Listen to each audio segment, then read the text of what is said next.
ஊடகம் மற்றும் டிவி இப்படி ஆன்லைன் மீடியா தொடர்ந்து சந்திச்சிக்கக்கூடிய உங்களுடைய சந்தோஷங்கள் தான் இந்த படத்தினுடைய வெற்றி.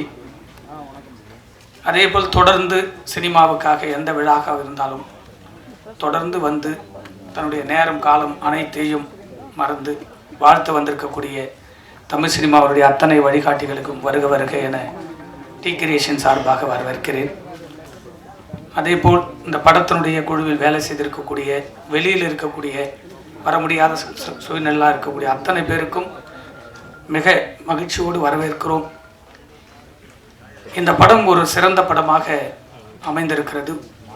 ஒவ்வொரு இயக்குனருக்கும் ஒவ்வொரு தயாரிப்பாளர்களுக்கும் ஒரு சிறந்த படம் எடுக்க வேண்டும் என்பதுதான் எல்லாருடைய எண்ணங்கள். அந்த எண்ணங்களை நோக்கி தான் நம்ம எல்லாரும் நகர்ந்துகிட்டு இருக்கோம். அப்படி ஒரு படமாக என்னுடைய கேரியரில் இந்த படம் அமைஞ்சிருக்கு. ஒரு சிறந்த காமெடி படமாக, ஒரு லவ் படமாக, இது வந்து ஜனரஞ்சகமான ஒரு படமாக இந்த படம் வந்து அமைஞ்சிருப்பது முதலில் டைரக்டருக்கு நன்றி சொல்லணும். பாலாஜி வந்து ரொம்ப கடுமையான உழைப்பாளி.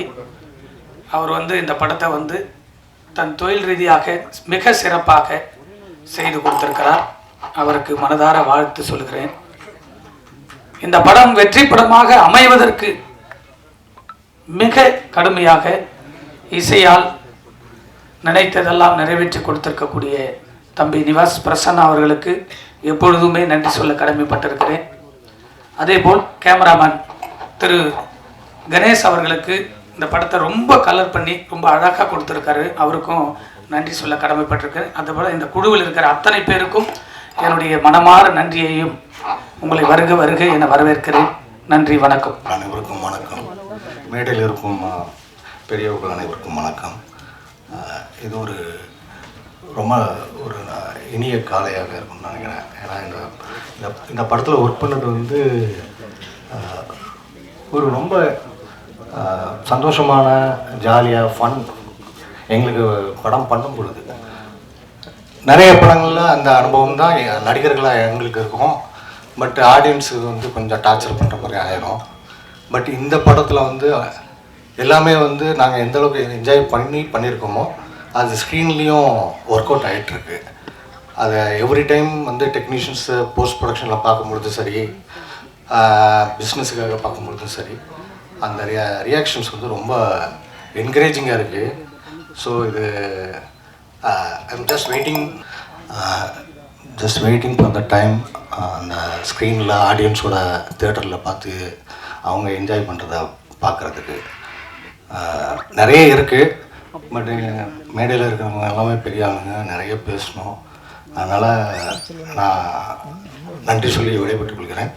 நன்றி, வணக்கம். விடியலை தொடுவதற்கு அது வெள்ளித்திரையில் வெளியாவதற்கு எடுத்துக்கொள்ளும் காலம் ஏதோ ஒரு காரணங்களால் சில சமயம் தாமதமாகும் போது அதன் வலியை முழுக்க கடந்து செல்பவன் அந்த இயக்குனர் மட்டுமே.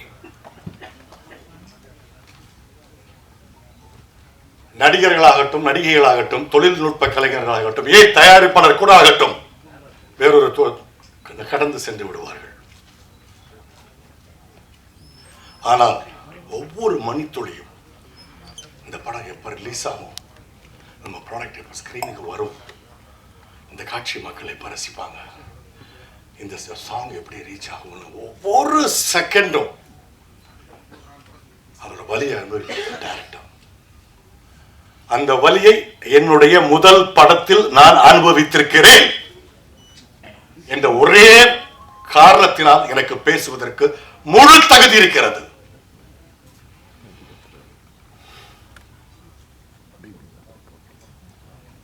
சினிமா தொழில் பொழுதுபோக்கு தொழில் அல்ல. இது உழைப்பை கோரும் தொழில். இது அர்ப்பணிப்பை கோரும் தொழில். பக்கத்து தெரு மச்சான் சொன்னா, எதிர்த்த வீட்டில் இருக்கிற மாப்பிள்ளை சொன்னா, 30 வருஷமா சினிமாவில் அசிஸ்டன்ட் டைரக்டரா இருக்கான், படம் எடுத்தா இங்க வித்துறலாம், அங்க இப்படிலாம் வராதீங்க தயவு செய்து. திரும்பவும் சொல்கிறேன், இது அர்ப்பணிப்பை கோரும் தொழில், உழைப்பை கோரும் தொழில். இது பொழுதுபோக்கு தொழில் அல்ல. எத்தனை வருஷம் தெரியுமா அந்த பையன்? ஓகே, இந்த படத்தில் நடிக்காட்டா கூட இப்படி ஒரு படம், இந்த ஒரு விஷயத்தை நீங்க வாங்கினா கட்டாயம் வந்திருப்பேன், பேசியிருப்பேன்.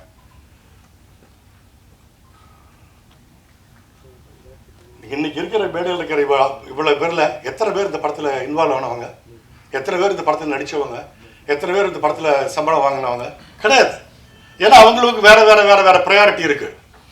ஆனா இந்த டைரக்டருக்கு இந்த ஒரு படத்துக்கு போக முடியுமா? ஓகே, ஸோ பாலாஜிக்கு என்னுடைய வாழ்த்துக்கள். மீண்டும் இந்த படத்தை வேறொரு படத்தை எடுத்து செய்யக்கூடிய அவங்க யாருன்னு தெரியல, அந்த ப்ரொடியூசர்ஸ் திருமலை, உங்களுக்கு என்னுடைய வாழ்த்துக்கள். நல்ல ஒரு பெரிய புண்ணியம் செஞ்சுருக்கீங்க. என்னுடைய அண்ணன்கள் இருக்காங்க, என்னுடைய அப்பாக்கள் இருக்காங்க, சினிமாவில் உள்ள அப்பாக்கள் இங்கே இருக்காங்க, பெரியவங்கள்லாம் இருக்காங்க. என்னால் கண்ட்ரோல் பண்ண முடியல, அந்த அளவுக்கான ஒரு பெயின். இனி மேல் இது இந்த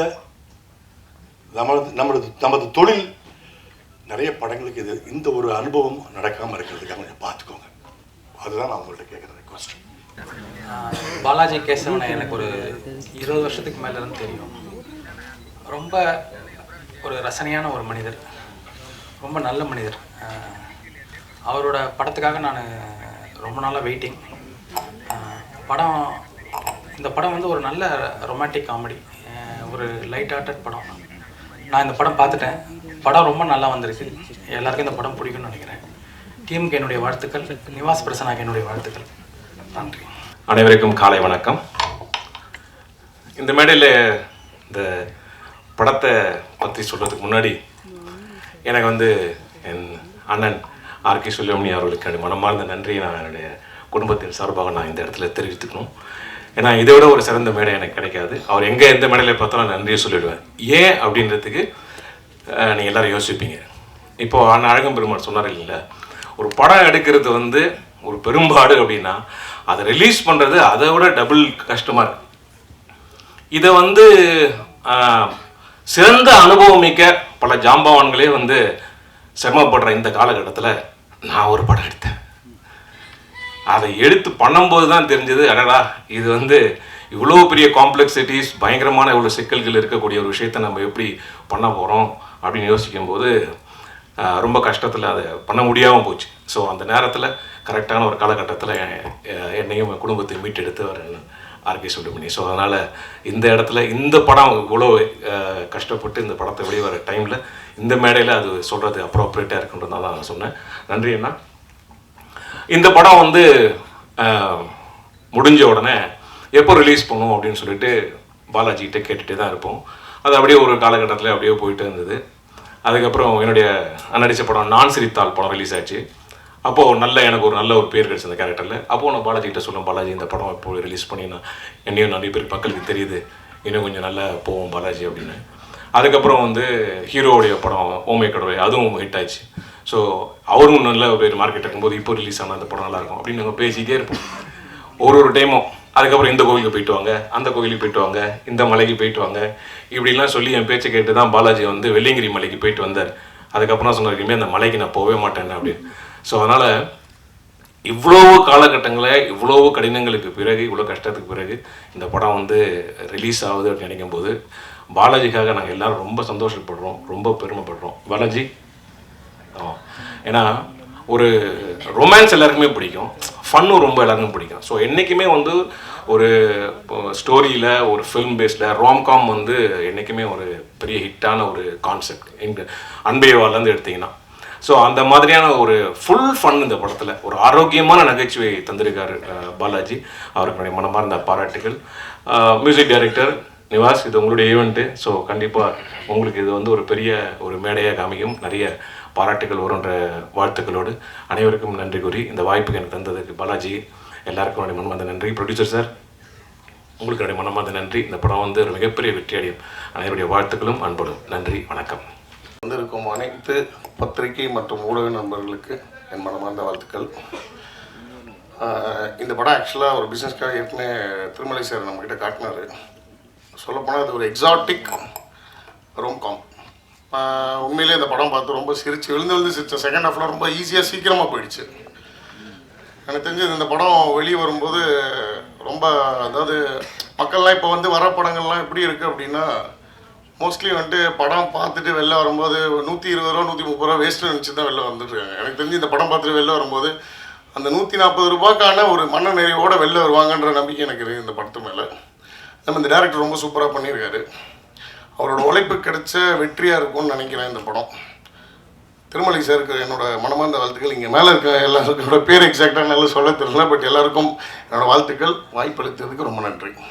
செல்வமணி சார் அவர்களுக்கும், ராஜன் சார் அவர்களுக்கும், ராதாகிருஷ்ணன் சார் அவர்களுக்கும், இயக்குனர் தியாகராஜன் சார் அவர்களுக்கும், அழகன் பெருமாள் அவர்களுக்கும் மற்றும் நிறைய பேர் தெரியல, எனக்கு தப்பாக நினச்சிக்காதீங்க. அத்தனை பேருக்கும் முதற்கண் மரியாதை தெரிவித்தேன். இந்த படம் வந்து திருமலையோட எத்தனாவது படம் தெரியல, ப்ரொடியூசராக அவர் பட்ட கஷ்டங்கள் எனக்கு கணக்கு நேரம் நல்லா தெரியும். எனக்கு ஒரு அற்புதமான ஒரு மனிதர் திருமலை.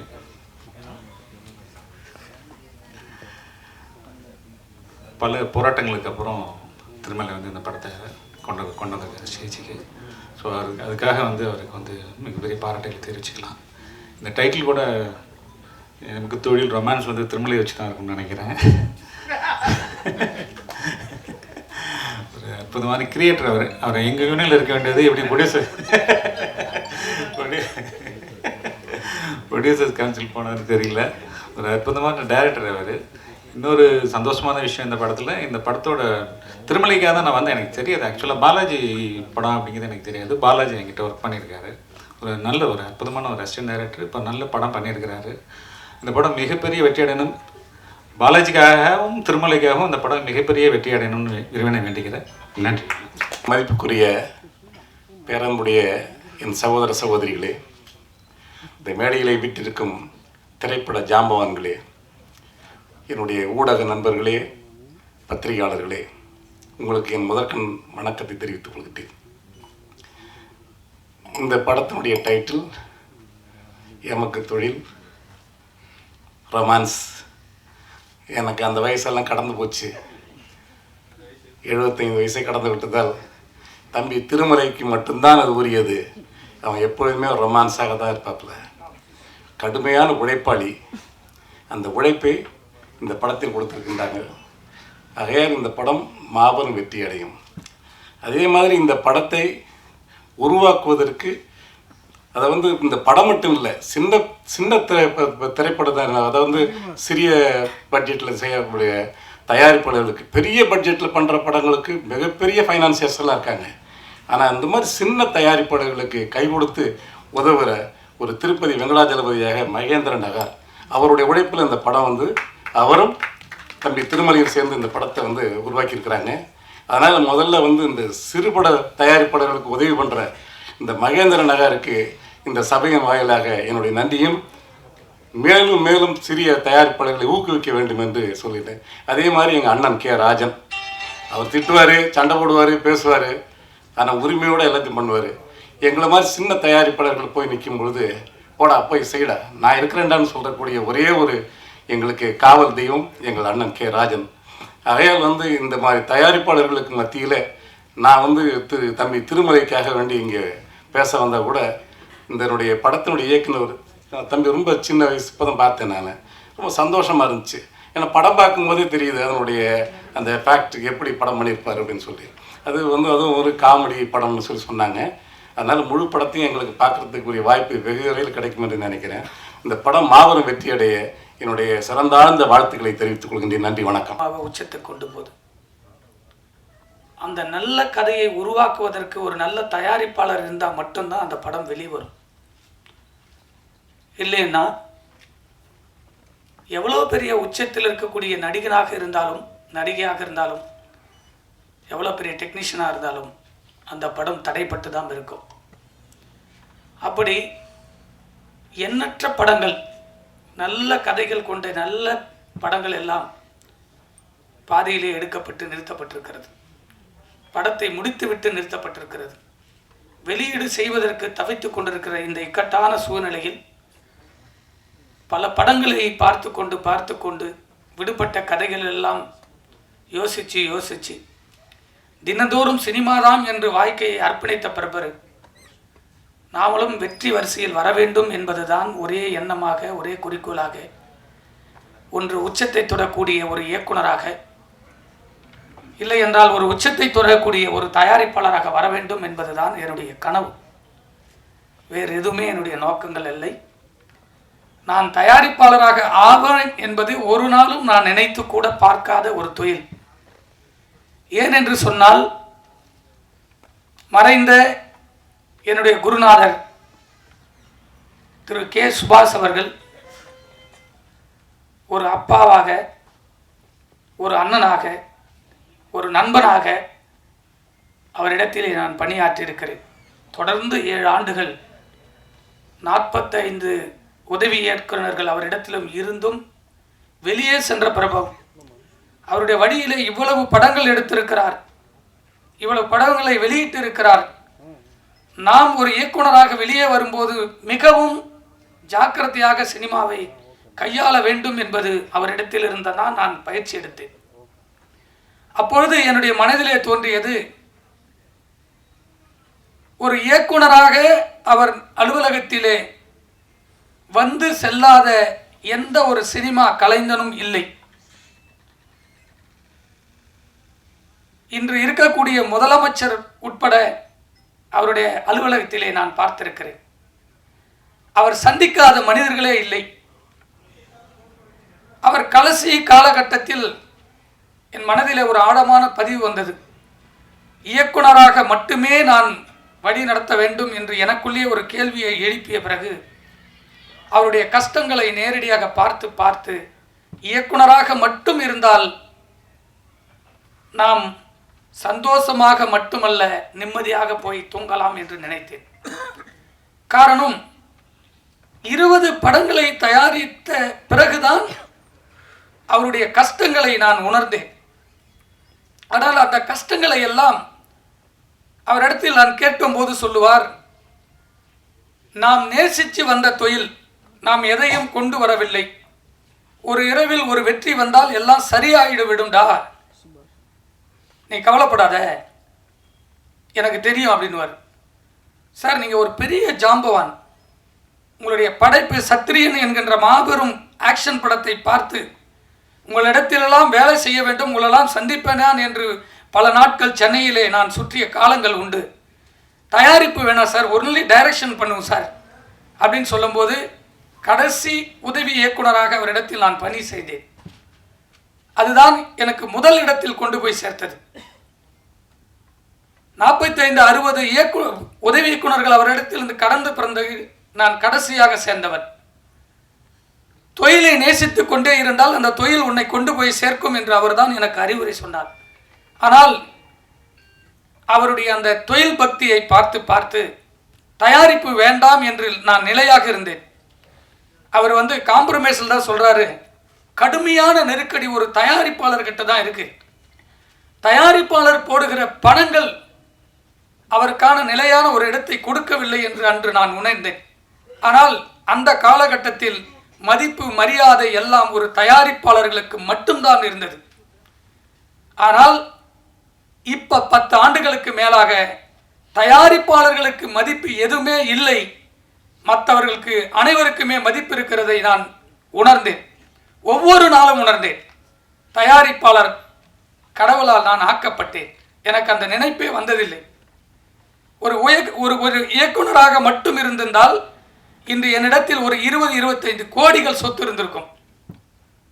ஆனால் ஒரு தயாரிப்பாளராக தன்னைத்தானே தியாகம் பண்ணி தினந்தோறும் சம்பாதிக்கிறேன். சினிமாவில் எவ்வளோ வழிகள் இருக்கு. இன்னைக்கு 10,000 வந்தால் கூட நான் கதைக்காகவும் உணவுக்காகவும் என் தொழிலுக்காகவும் நான் முதலீடு செஞ்சுட்டு இருக்கேன். இதை எதுவும் போய் சாப்பிடணும்னு அவசியமே இல்லை எனக்கு. ஆனால் இதையெல்லாம் கடந்து சினிமா என்கின்ற ஒரு புனிதமான தொழில் தயாரிப்பாளர்கள் இல்லை என்று சொன்னால் இல்லை என்பதனை நான் திடமாக தயாரிப்பாளர் ஆன பிறகு உணர்ந்தேன். இதையெல்லாம் சொல்லுவதற்கு ஏன் என்று சொன்னால், இந்த படம் நான் பல காலகட்டங்களை கடந்த பிறகு 20-21 ஆண்டுகளை கடந்து பல படங்களை நான் பார்க்கிற போது, இருக்கிற பிரச்சனைகளை சந்திக்கிற போது, நான் எதிர்பார்க்காத இயக்குனர் சங்கத்தில் என்னை இணைத்து கொண்டவர் என் குருநாதர் வழியிலே. நான் குருநாதராக வேலை செய்யவில்லை என்று சொன்னாலும் அப்பாவாக, அண்ணனாக, நண்பனாக எப்பொழுதுமே என் மனதில் இருக்கக்கூடியவர் என் சுபாஷ் சாருக்கு பிறகு டைரக்டர் விக்ரம் சார் அவர்கள். ஏனென்று சொன்னால், எந்த வழியில் வருகிறோமோ அந்த வழியை தான் நம்மளுக்கு உயர்ந்த இடத்தில் கொண்டு போய் சேர்க்கும் என்று சொல்வார்கள். நான் அவரிடத்தில் ஒரு வாரத்தில் பேசவில்லை, சந்திக்கவில்லை என்று சொன்னால் என் மனம் சோகமாகும். நேற்றிரவு தொலைபேசியில் சொல்லி, இந்த படம் மாபெரும் வெற்றியாக அமையும், உன்னுடைய எல்லா இடத்திலும் நான் இருப்பேன், என்னால் இப்போ வர இயலவில்லை, எனக்கு உடல்நிலை சரியில்லை என்று திரு விக்ரம் சார் சொல்லுகிற போது எனக்கு நேற்றிரவு மனது வலித்தது. எவ்வளவு பெரிய இயக்குனர், அவருடைய வாழ்த்தெல்லாம் கிடைக்க வேண்டும் என்று மட்டும்தான் நான் அவரிடத்தில் இன்று வரை ஒரு குருவாக, அண்ணனாக, நண்பனாகவும் அவரிடத்தில் சென்று கொண்டிருக்கிறேன். ஆனால் இதையெல்லாம் ஏன் சொல்கிறேன் என்று சொன்னால், ஒரு சினிமா வெளிவருவதற்கான தடைகள் எவ்வளவோ இருக்கிறது. இந்த 20-21 ஆண்டுகளை கடந்த பிறகு நிறைய படங்களை பார்க்க ஆரம்பித்தேன். இயக்குனர் சங்கத்தில் 10 ஆண்டுகளுக்கு மேல் அப்படியே பதவியில் அப்படியே செல்ல செல்ல செல்ல என்னுடைய அனுபவத்தை கற்றுக்கொண்டேன். அந்த அனுபவம் எப்படி வந்தது என்று சொன்னால், நான் சினிமாவை நேசித்து என்னுடைய கிராமத்தில் இருந்து நான் வந்தது அண்ணன் செல்மோனி அவர்களை சந்திக்க வேண்டும் என்பதுதான் என் கனவாக வந்தேன். 93 அவரை சந்திப்பதற்காக நான் வந்தேன். சந்திக்க முடிக்கவில்லை. திரும்ப +2 முடிச்சுட்டு அவரை சந்திக்க வேண்டும் என்று ஆவலோடு அவரை தொடர்பு கொள்வதற்கு எனக்கு வழி தெரியவில்லை. ஆனால் அவரிடத்தில் இருந்த கேமராமேன் அவர் வீட்டுக்கே நேரடியாக சந்தித்து, உங்கள் ஊர் பக்கத்தில் நான் இருக்கேன், அண்ணனை சந்திக்க வேண்டும் என்று கேட்டேன். அவரும் இந்தியில் பிஸியாக இருந்ததனால் 3 ஆண்டுகள் தொடர்பிலே நான் செல்ல முடியவில்லை. இதையெல்லாம் ஏன் சொல்லுகிறேன் என்று சொன்னால், அப்படிப்பட்ட மாபெரும் வெற்றிகளை கொடுத்த அண்ணன் செல்வமணி அவர்களை சந்திப்பதற்கும், அவரோடு இணைந்து நான் வேலை செய்வதற்கும், அவரோடு பயணிப்பதற்கும் இந்த இயக்குனர் என்கின்ற அவதாரம், இயக்குனர் சங்கம் என்ற அவதாரம் தான் இந்த சினிமாவை நேசித்ததினால் எனக்கு வழியை ஏற்படுத்தி கொடுத்தது. எந்த தொழிலை நாம் உண்மையாகவும் நேர்மையாகவும் நேசிக்கிறோமோ அந்த தொழில் ஒரு நாள் நம்மளை உச்சியில் கொண்டு போய் சேர்க்கும் என்பது என்னுடைய எண்ணம். அதன் பிறகு இந்த 4 ஆண்டுகளில் கொரோனா காலகட்டத்தில் சந்திக்காத பிரச்சனைகளை எல்லாம் இந்த கொரோனாவில் நான் சந்தித்தேன். அந்த சந்திப்பை ஒரு ஆரோக்கியமான சினிமாவுக்காக தியாகம் செய்தேன். அப்படி தியாகம் செய்கிற காலகட்டத்தில் தான் இந்த படத்தை ஒரே ஷெட்டில் முடித்திருக்கக்கூடிய என்னுடைய நண்பர் சுதாகர் அவர்கள் இந்த படத்தை என்னிடத்தில் வந்து சொன்னார். ஆனால் நான் ஒரு படத்தை முடிச்சுட்டு இருக்கேன், எனக்கு வழி தெரியல, இன்னும் 1 கோடி இருந்தால் முடிக்க முடியும்னு. அந்த ஹீரோ, அப்கமிங்கில் இருக்கிற ஹீரோ, எந்த ப்ராப்ளமே வராது, உனக்கு நான் எல்லா உதவி செய்கிறேன்னு சொல்லி அந்த படத்துக்காக இறங்கி முதன் முறையாக படத்தை பார்த்து, எனக்கு இந்த படத்தில் ஏதோ ஒரு விஷயங்கள் இருக்குது என்று ஆழமாக பதிவு செய்து 5 தயாரிப்பாளர்களுக்கு இதை நான் ஆவணம் செய்தேன். அந்த 5 தயாரிப்பாளர்களும் கரண்ட்ல இருக்கிறவங்க. இந்த படம் வரும், கம்மியான பட்ஜெட்டு, நீங்கள் எடுத்து பண்ணுங்க, என்கிட்ட பணம் இல்லைன்னு ஓப்பனாகவே இன்னொருத்தரை உயர்த்த வேண்டும் என்பதற்காக அவரிடத்தில் நானே கொண்டு போய் சேர்க்க வேண்டும் என்று சொன்னேன். யாரும் முன் வரவில்லை. அதன் பிறகு சுதாவை வைத்து படத்தை முடித்து விடுவோம் என்று நான் எப்பொழுதும் மதிக்கக்கூடிய, எனக்கு அப்பாவாக இருக்கக்கூடிய இடத்தில் எப்பொழுதும் எனக்கு தமிழ் சினிமாவில் யாரெல்லாம் ஒருவர் நல்லவர்களுக்கு கை தூக்கி கொடுப்பார்கள், அந்த துணை எப்பொழுது வரும் என்று சொன்னால், உண்மையான நேர்மையான எண்ணங்களோடு செயல்பட்டால் கடவுள் ஏதோ ரூபத்தில் நம்மளுக்கு எட்நூறு சேர்ப்பார். அப்படி கடவுள் ரூபத்தில் வந்தவர் தான் திரு மகேந்திர குமார் அவர்கள். அந்த படத்தை முடிப்பதற்கு தொடர்ந்து 3 ஆண்டுகள் போராடி ஒரு பணத்தையும் ரெடி செய்துவிட்டு ஒரு நடிகனையும் நடிகையும் தேடி அலைவது இருக்கிறதே, கொடுமையினுடைய உச்சம். உதாரணத்துக்கு அந்த படத்தினுடைய நடிகர் அசோக் செல்வன் எத்தனை படங்கள், அவரும் ஒரு படம் தயாரிச்சிருக்காரு. அந்த படத்தில் எவ்வளவு பிரச்சனை அவங்களுக்கும் தெரியும். அப்படிப்பட்டவரை முதலில் சந்திக்க வேண்டும் என்று நேரடியாக சந்தித்து எவ்வளவு பேலன்ஸ் இருக்கோ அப்படியே எடுத்து போய் கையில் கொடுத்துட்டு டேட்டு கேட்டு வந்தேன். 4 வருஷம் முடிச்ச படத்தை பணத்தை கொடுத்துட்டு நிறுத்தின பிற்பாடு 7 மாசம் டேட்டுக்காக வெயிட் பண்ணேன். அவர் டேட்டு கொடுப்ப நடிகையுடைய டேட்டு பிரச்சனை. இன்னைக்கு அவருக்கு 2 கோடி சம்பளம் இருக்கலாம். அன்னைக்கு கொடுத்த பணம் 31 லட்சம். 31 லட்சம் இன்னைக்கு பேங்க் வட்டி போட்டா கூட 1 கோடி ரூபாய் வட்டியாச்சு. இன்னைக்கு 2 கோடி 3 கோடி நான் ஒரு சம்பளம் சொல்றாரு. வாங்கட்டும், சந்தோஷம். ஒரு இயக்குனர், ஒரு தயாரிப்பாளர்னா எந்த நடிகையே கிடையாது. இன்னைக்கு 10 கோடி பிசினஸ் ஆகுதுன்னா 10 தயாரிப்பாளர்கள் செத்த பிற்பாடுதான் ஒரு நடிகன் உச்சத்துக்கு போறான். அந்த தயாரிப்பாளரை திரும்பி பார்க்காத எந்த நடிகனும் உச்சிக்கு போய் திரும்ப வந்ததில்லை. கீழே உழுந்து கண்ணுக்கு முன்னாடியே பார்த்துருக்கோம் எவ்வளவு நடிகர் நடிகைகளை. இதுக்காக போராடி டைரக்டர் அழகா சொல்லிட்டு போட்டார். அழகு பெருமாள் சார் அவருடைய படைப்பெல்லாம் பார்த்து பிரமிப்பில் வந்தேன். அவர்கிட்ட அசிஸ்டண்டா சேரணும். அந்த உணர்வு தாங்க தமிழ் சினிமா. ஒரு இயக்குனர் இத்தனை வருஷம் போராடி ஒரு படம் எடுத்து வச்சிருக்காரு. இந்த இயக்குனர் கதை சொல்லி உனக்கு பிடிச்சதுன்னு இந்த படத்துக்கு நடிக்க வந்தீங்க. ஒரு 2 மணி நேரம் 1.5 மாசமா சொல்லிட்டு இருக்கோம். சொல்றோன்னு ஒரு நாள் பதில் இல்லை. ஒரு தயாரிப்பாளருக்கு பணம் கொடுத்தால் மட்டும்தாங்க ஒரு நடிகன் ஷூட்டிங் ஸ்பாட்டுக்கே வர முடியும். வீட்டுல இருந்து கிளம்பி வர கார் வரைக்கும், பெட்ரோல் இருந்து, கேரவன்ல இருந்து, தங்கறதுல இருந்து, சாப்பாடுல இருந்து வீட்டுக்கு போற வரைக்கும் ஒரு தயாரிப்பாளருக்கு கொடுக்குற பணம் உனக்கு யாரு? உங்க அப்பா அம்மா கொடுக்கலையே. நீ கல்யாணத்துக்கு அப்புறம் உங்க அப்பா அம்மாவுக்கு ஒரு கார் வாங்கி கொடுக்குறியா? யாருடைய பணம்? ஒரு தயாரிப்பாளர் கொடுத்த பணம். அவங்க எத்தனை சொத்து தாலி தவிர எல்லாத்தையும் வித்து கொடுக்குறாங்க யாருக்கு தெரியும்? ஒரு நடிகன் இந்த படத்துக்கு ப்ரொமோட் பண்ணும். நான் டெய்லி அப்டேட் பார்த்துட்டே இருக்கேன். சூப்பர் ஸ்டார் எல்லா படத்துலையும் நின்று இன்னைக்கு வரைக்கும் உச்சது அவர் வரணும்னு அவசியமே இல்லை. வீட்டில் உட்கார்ந்துட்டு இருந்தா கூட அந்த படம் சூப்பர் ஹிட். ஒவ்வொரு படத்துக்கு நிற்கிறாரு, வாழ்த்துறாரு. அதுக்கு அடுத்து எல்லா படத்துலையும் ப்ரொமோஷன்ல பார்க்குற ஒரே ஒரு அடுத்த சூப்பர் ஸ்டார் விஜய் மட்டும்தான். எல்லா ரசிகர்கள் சந்திர கண்டென்ட் பேசுறாரு, ஒரு படத்தை கொண்டு போய் சேர்க்கிறாரு.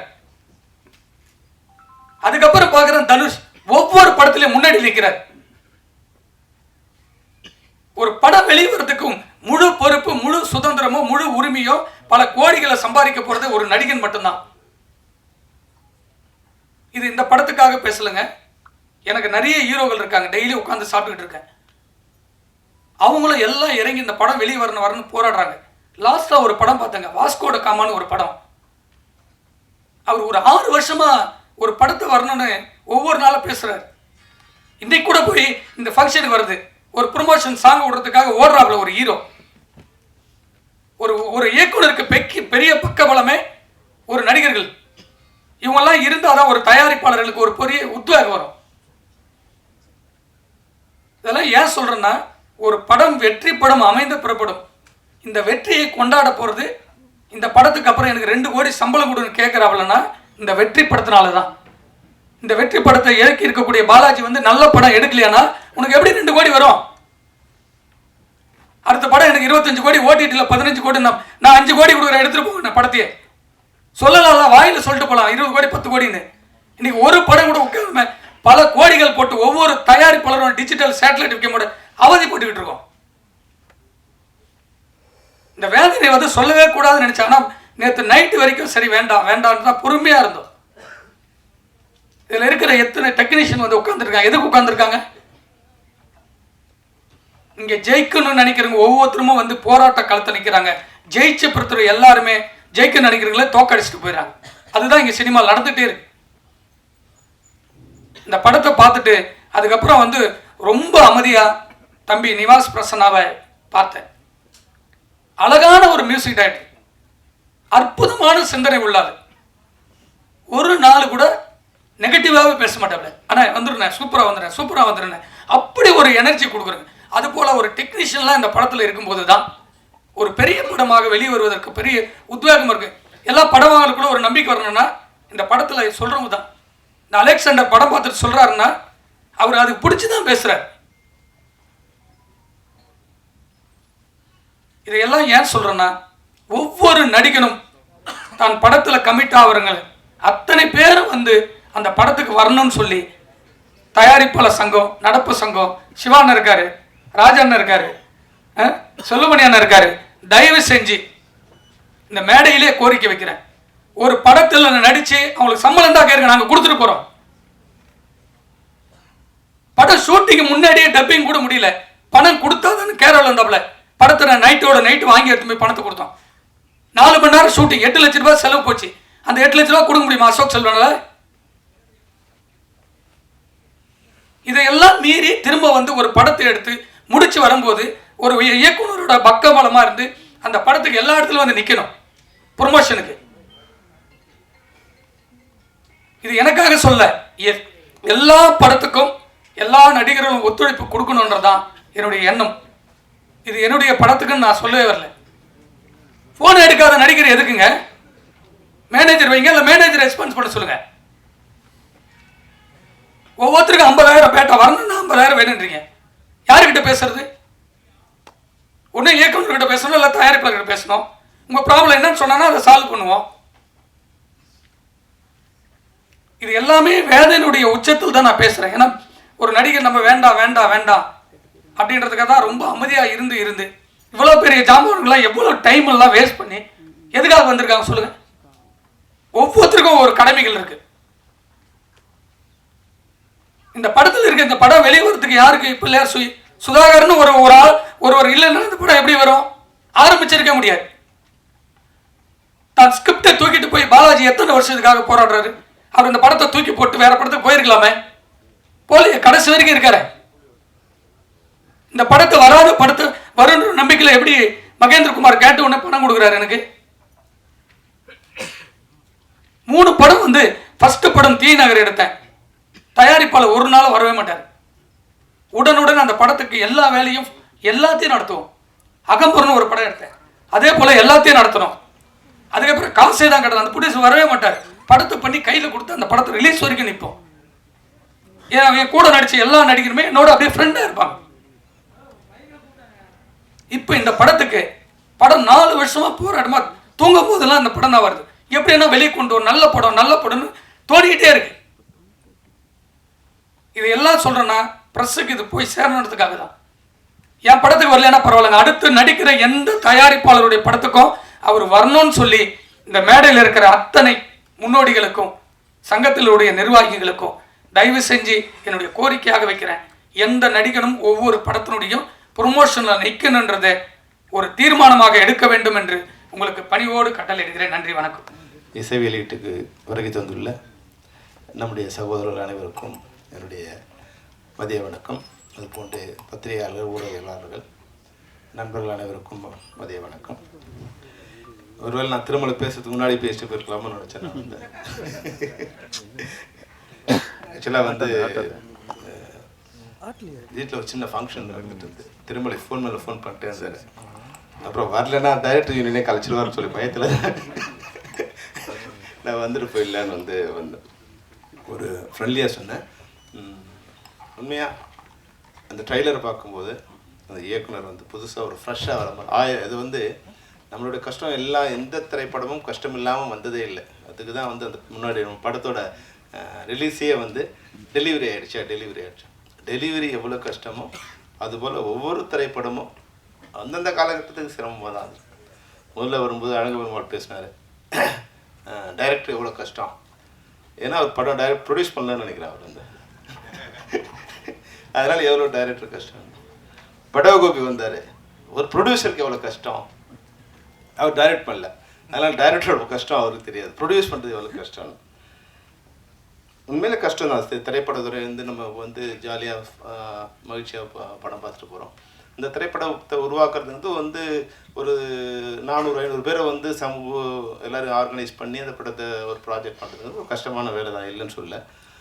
ஆனால் அது கொஞ்சம் திறம்பட பண்ணால் இது போல் கஷ்டம் வராது. நிச்சயமாக இந்த படம் பார்த்தோம், நிச்சயமாக இந்த படம் ஒரு ஃப்ளரிஷாக இருக்குது, ஒரு சந்தோஷமாக இருக்குது. இப்போ இருக்கிற ஸ்க்ரீனுக்கு ஒரு டைட்டாக இருக்கிற இதுக்கு வந்து இந்த படம் வந்து ஒரு ஃபன்னாக ஒரு ஜாலியாக இருக்கும். அதனால் இந்த படம் நிச்சயமாக எல்லாராலும் ஒரு ட்ரெய்லர் பார்க்கும்போது அதுதான் வந்து ஒரு சொத்துக்கு ஒரு பானைக்கு ஒரு சோறு பதந்துங்கிற மாதிரி ஒரு ட்ரெய்லருங்கிறது நிச்சயமாக அந்த ஆடியன்ஸை திரைக்கு கொண்டு வர மாதிரியான ஒரு ட்ரெய்லராக இருக்கணும். அந்த ட்ரெய்லர் பார்க்கும்போது எனக்கு தெரிஞ்சது நிச்சயமாக இந்த படத்தை நானும் தேட்டரில் பார்க்கலாங்கிற ஒரு உணர்வை எனக்கு இந்த ட்ரெய்லர் கொண்டு வந்திருக்கு. அந்த வகையில் எவ்வளோ கஷ்டம் இருந்தாலும் இப்போ சவுண்ட் ட்ராக் முன்னாடிலாம் வந்து ஃபிலிம் பக்கத்தில் சவுண்ட் ட்ராக் ஓடிட்டுருக்கோம். அது பக்கத்தில் வந்து இன்னொரு ட்ராக் போட்டால் டைரக்டரோட அழுகை கேட்டுகிட்டே இருக்கும். எல்லா ஃப்ரேம்லையும் டைரக்டரோட அழுகையும் இன்னொரு பக்கத்தில் போட்டால் ப்ரொடியூசரோட கேட்டுகிட்டே இருக்கும். ஆனால் அதையெல்லாம் நம்ம வந்து இந்த படத்தோட வெற்றி வரும்போது, என்னோட படமும் ரிலீஸ் ஆகும்போது இப்போ சிவா சார் இருக்காரு, கேட்டால் தெரியும் உங்களுக்கு, இந்த ஆஃபீஸ் உள்ளவே வரக்கூடாதுன்னு சொல்லிட்டாங்க. ஸோ ஆஃபீஸ் உள்ளவே வரக்கூடாது, அந்த ரோடுக்கே வராதப்பான்னு சொன்னாங்க. ஆனால் படம் ரிலீஸ் ஆன பிறகு மறுநாள் வந்து என் வீட்டு வாசலில் 3 கார் அவங்க கார் தான் நின்றுட்டு இருந்தது. என்னப்பா டைரக்டர் கூட்டுவாங்க அப்படின்னு. அதனால் இது வந்து ஒரு கணவன் மனைவி மாதிரி சண்டை தான். வெற்றி வரும்போது நம்மளுடைய எல்லா கவலைகளும் இதுவாகிடும். நாளைக்கு இந்த படம் வெற்றி ஆகும்போது இதே திருமலையும் அசோக் கிரவனும் தோல்மலைக்கு ஒரு கை போட்டு போவாங்க, நிச்சயமாக நடக்கும். சினிமாவில் நடக்காதுங்கிறதுக்கு எதுவுமே இது இல்லை, எல்லாம் நடக்கும்.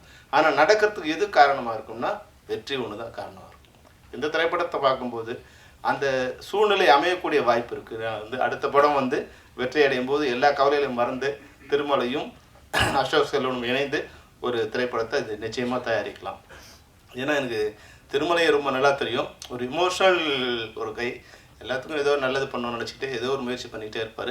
அதுபோல் நான் அசோக் செல்வனே ஒரு 2 தடவை சந்திச்சிருக்கேன்.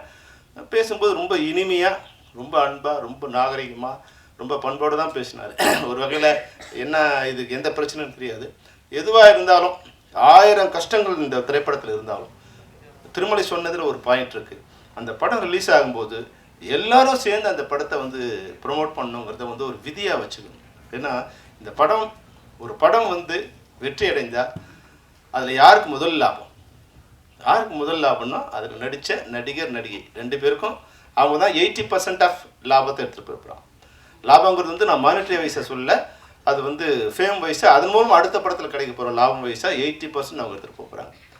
அப்புறம் ஒரு 10-15% வந்து டெக்னீஷியன் எடுத்துப்பாங்க.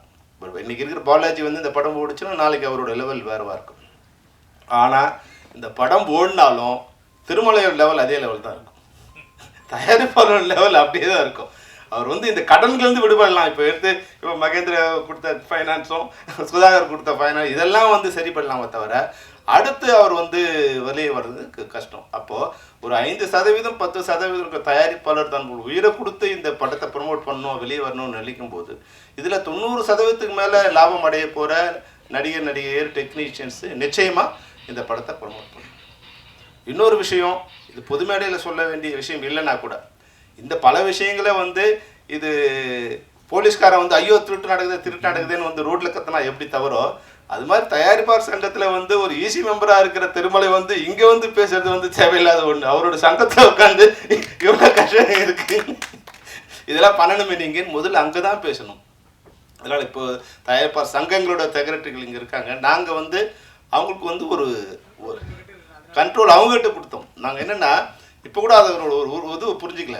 ஒரு திரைப்படம் நான் வந்து என் நண்பரோட நண்பர் அவர், நான் திரைப்படங்கள் வரும்போது கொஞ்சம் பழக்கமானார். அவர் எனக்கு பிடிச்சிருந்தது.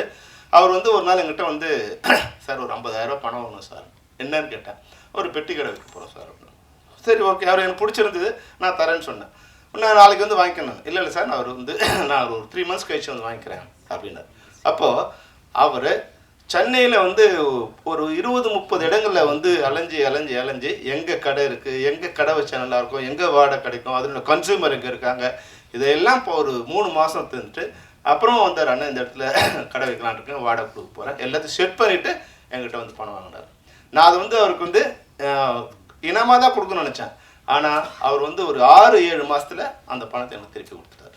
அப்போது 50,000 ரூபாய் முதலீடு வச்சு எடுக்க போகிற ஒரு பெட்டி கடை வைக்க போகிற ஒரு நபர் ஒரு 3 மாதம் பிளான் பண்ணி எப்படி வச்சா பண்ணணும்னு பிளான் பண்ணி அது 6 மாதத்தில் மொத்த அசலையும் கடனையும் கொண்டு வந்து திருப்பி கொடுக்க முடியும். ஆனால் எல்லாம் கோடீஸ்வரன் தான். இன்னைக்கு தயாரிப்பாளர் எல்லாம் கோடீஸ்வரன் தான். கோடீஸ்வரன்னா கோடிக்கு கம்மியாக இன்னைக்கு எந்த திரைப்படமும் எடுக்க முடியறதில்லை. அப்போ பல கோடிகளை போட்டு படம் எடுக்கிற ஒரு தயாரிப்பாளர் எந்த அளவுக்கு திட்டமிடுதல் வேண்டும், இதுதான் இது திட்டமிடுதல் தான் நம்ம தயாரிப்பாளருக்கும் இதில் டெக்னீஷியன்ஸுக்கும் இல்லாத ஒன்றா இருக்குது. டெக்னீஷியன்ஸுக்கு இல்லைன்னா ஒன்றும் ஆக போகிறதில்லை, அவங்க வந்து வெயிட் பண்ண போகிறாங்க. ஆனால் தயாரிப்பாளர் ஒரு நாளும் ஒரு நிமிடமும் அந்த பணத்துக்கு வட்டி கட்டிகிட்டே இருக்கணும். எந்த விடுமுறையும் இல்லாத ஒன்றே இந்த வட்டி தான். எந்த விடுமுறையும் கிடையாது. கொரோனாவுக்கு கூட அதுக்கு வட்டி கிடையாது, செத்தாலும் வட்டி கிடையாது, வாழ்ந்தாலும் வட்டிக்கு லீவே கிடையாது.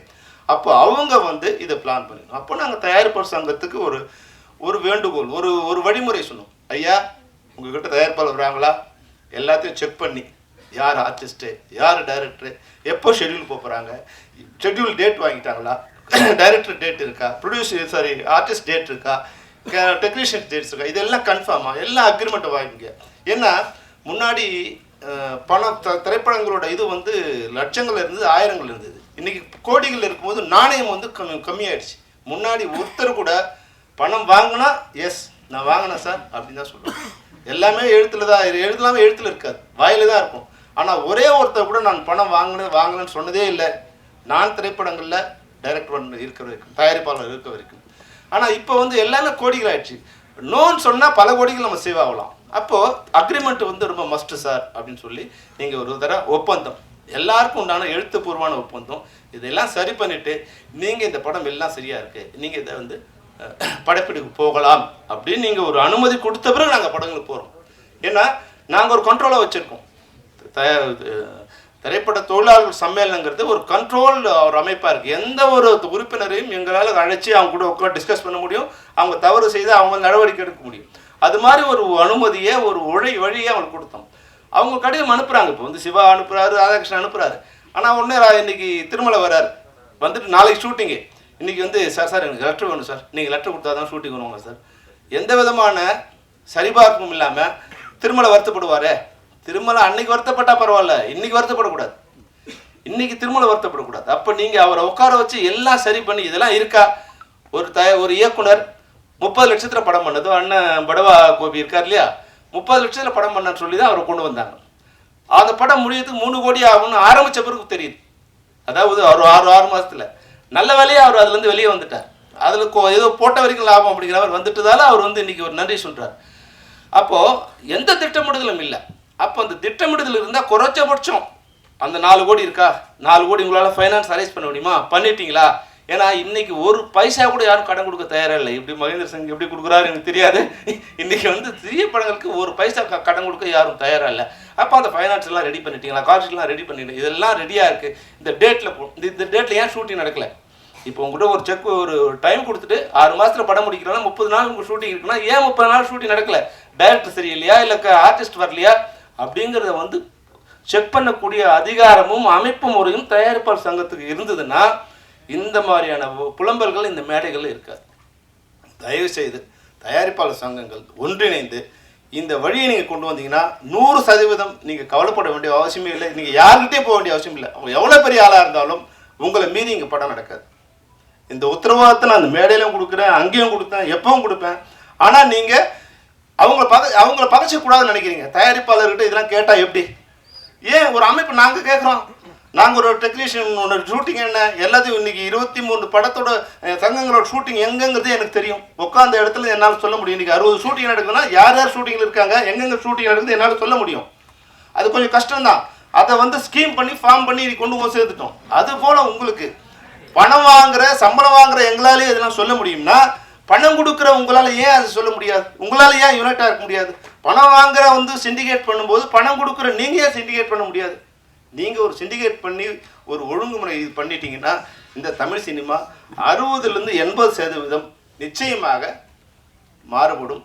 ஒரு வருமானம் வருகின்ற இன்னைக்கு வந்து திரைப்படங்கள் 100% வருமானம் வரதுக்கு உண்டான வழி இருக்குது.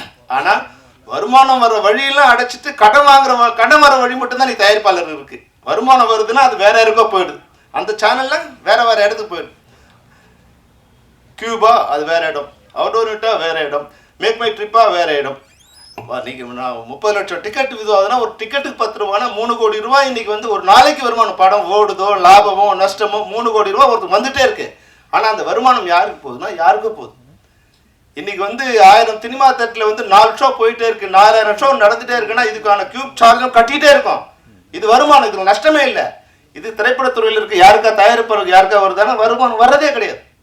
அப்போது வருமானம் வருகின்ற வழிகளை இன்னைக்கு வந்து நான் 8 கோடி பேரில் 6 கோடி பேர் நம்ம திரைப்படங்களை ஏதோ ஒரு பிட்டை பார்த்துட்டே இருக்கான். ஒரு ஸ்டில்லை பார்த்தா கூட அதுக்கு பணம் கட்ட வேண்டிய சூழ்நிலை இருக்கு. நான் போட்ட மியூசிக்கு, என் படத்தோட மியூசிக்கை நான் ஸ்டேஜில் பாடுறதுக்கே நான் திருப்பி பணம் கொடுக்க வேண்டிய இருக்கு.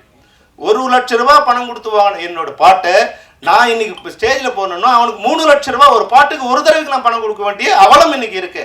அப்போ என்னோட படம் வருமானம், என்னோட திரைப்படம் பல பேருக்கு பல வழிகளில் வருமானத்தை கொட்டி கூச்சிட்டே இருக்கு.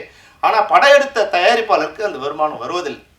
எப்படி வந்து விவசாயிக்கு அவனோட உழைச்ச நெல் இதுக்கு வந்து உழைப்புக்கு நெல்லுக்கு வந்து தக்காளிக்கு வருமானம் வரது இல்லையோ, அதுபோல் திரைப்பட தயாரிப்பாளர்களுக்கு அவருடைய போட்ட முதலீடுக்கு வருமானம் வருவதே இல்லை. அதை நீங்கள் ஒழுங்கு பண்ணீங்கன்னா நிச்சயமாக லாபம் வந்துட்டே இருக்குது. லாபம் தயாரிப்பாளர் தவிர மொத்தம் வருது. வருகின்ற நஷ்டத்துக்கு மட்டும் நீங்கள் தயாராகிறீங்க, கடனுக்கு மட்டும் நீங்கள் வட்டி கட்டிட்டீங்க, கடனுக்கு மட்டும் வீட்டை விட்டுட்டுட்டீங்க. ஆனால் வருமானத்தை எல்லாம் வேற யாரும் சாப்பிட்டுட்டு இருக்காங்க. நிச்சயமாக இன்னைக்கு திரைப்படத்துறையில் போற்றப்படக்கூடியவர்கள் தயாரிப்பாளர்கள் தான். இந்த கஷ்டமான காரியத்திலும் இன்னைக்கு 60 ஷூட்டிங் நடந்துட்டு இருக்கு. யாரோ ஒருத்தன் திரைப்படத்தை நேசிக்கிறான், அவன் படம் எடுக்க வர்றான், அவர்களை நீங்கள் சீரமைச்சு வழி நடத்தினீங்கன்னா இந்த திரைப்படத்துறை மிக நன்றாக இருக்கும். இந்த திரைப்படத்துறை இந்த மேடையில் சொல்கிறதுக்காக நீங்கள் என்னை மன்னிச்சிருங்க. ஏன்னா இது வந்து திருமலை சொன்னதுக்காக சொல்கிறேன். நிச்சயமாக நீங்கள் ஒரு ரூல் போடலாம். இவங்க இன்னைக்கு இந்த படங்களில் இந்த ப்ரொமோஷன்ஸ், நான் இந்த படத்துக்காக சொல்லலை, ஏன்னா அது அசோக் நீங்கள் தப்பாக நினச்சக்கூடாது. அது என்ன ப்ராப்ளம் எனக்கு தெரியாது. எந்த திரைப்படமோ அந்த திரைப்படத்துக்கு உண்டான ஒத்துழைப்போ ப்ரொமோஷன்ஸுக்கோ வராதவர்கள் கூட நீங்கள் எங்கேயோ போய் படம் எடுத்துங்க, நாங்கள் உங்களை வச்சு படம் எடுக்க மாட்டேன்னு சொன்னீங்கன்னா யாரும் உங்களை அவங்க படமே நடக்காது. அவங்களாம் ரோட்டில் வர வேண்டியது தான். அது எவ்வளோ பெரிய ஆளாக இருந்தாலும் அந்த இது உங்கள்கிட்ட இருக்குது. ஆனால் என்ன இல்லைன்னா இதை இணைந்து சொல்லக்கூடிய பலம் உங்களுக்கு இல்லை. தனிப்பட்ட முறையில் நீங்கள் புலம்பிக்கலாமே தவிர இணைந்து தயாரிப்பாளர்கள் குரலாய் ஒரே குரலாய் ஒலித்தால் தமிழ் சினிமா உருப்படும். அது நிச்சயமாக நீங்கள் எடுக்கின்ற அனைத்து முயற்சிகளுக்கும் தென்னிந்திய திரைப்பட சம்மேளனம் ஒத்துழைக்கும் என்பதை இந்த மேடையில் உறுதியாக சொல்லி, இந்த மேடை சிறிய தயாரிப்புகளை வாழ வைக்கக்கூடிய மேடையாக இருக்கும். ஏன்னா சின்ன படங்கள் தான் நான்லாம் இன்றைக்கி வந்தோம். சின்னமாக ஒரு சின்ன படம் எடுத்தோம், ஒரு 10 நிமிஷம் படம் எடுத்தோம். அது இப்ராஹிம் ரசான் காட்டும், சிவகாசன் காட்டும், விஜயகாந்த் சார் காமிச்சோம். அந்த படங்கள் தான் அது மூலமாக தான் இன்றைக்கி நாங்கள் இன்றைக்கி வரோம். நான் செம்பருத்தி திரைப்படம் இருக்கும்போது கூட 90 லட்சம் இன்வெஸ்ட் பண்ணால் எனக்கு வந்து 1.5 கோடி எனக்கு லாபம் வந்தது. லாபம்னா மொத்தமாக வந்து ஒரு 50-60 லட்சம் ப்ராஃபிட் வந்து. அப்போது எங்களோட பட்ஜெட்டுக்குள்ளே எங்களோட கைக்குள்ளேயே சினிமா இருந்தது. இன்னைக்கு நம்ம கைக்குள்ளே சினிமா இருக்கான்னா நீங்கள் தான் எனக்கு பதில் சொல்லணும். நம்ம கையில் சின்ன சினிமாவும் இல்லை, பெரிய சினிமாவும் இல்லை. இன்றைக்கி திடீர்னு வந்து நம்ம வந்து பலூன் ஊதுறோம்னா அது வந்து விரிவடையுது. விரிவடைஞ்சோன்னா இதுதான் மொத்த உலகம் நினச்சிக்கிறோம். ஒரு தோல்விங்கிற ஒரு படம், ஒரு படம் மிகப்பெரிய படம், ஒரு 125 கோடி வந்து ஓடிடி வாங்குறான், அது புஷ்ஷுன்னு ஆகுது. அந்த பலூனில் ஒரு ஓட்டை போட்டால் வெடிச்சு போகிற மாதிரி புஷ்ஷுன்னு ஆனவுடனே ஓடிடி படத்தை வாங்கி நிறுத்துகிறான். படங்கள் ஓட ஆரம்பித்தவுடனே கொரோனா பீரியடில் ஓடிடிலாம் மிகப்பெரிய மார்க்கெட்டை வந்தோடனே நம்மக்கிட்ட இந்த 50 கோடி 100 கோடி இந்த படங்கள் வந்து 100 கோடி 200 கோடி படம் வாங்கின உடனே யாருக்கான எந்த விதத்தில் நம்மளுடைய பட்ஜெட் அதுக்கு இன்க்ரீஸ் ஆச்சுங்கிறத நீங்கள் தான் யோசிக்கணும். அப்போது 100 கோடி படம் 300 கோடிக்கு வியாபாரம் ஆகும்போது நீங்கள் 300 கோடி பண்ணீங்க. இப்போ ஓடிடி வாங்குறதில்ல, சேட்டலைட் வாங்குறதில்ல. அப்போ என்ன பண்ணணும்? ஓடிடிக்கு முன்னாடி என்ன ஸ்டேட்டஸ் இருக்கோ அந்த ஸ்டேட்டஸ் கொண்டு வரணும். அப்போ தான் வந்து திரைப்படங்களை உருவாக்க முடியும். அப்படி இருந்தால் தான் இன்றைக்கி திரைப்படங்களை நாங்கள் ஷூட்டிங்கே போக முடியும்.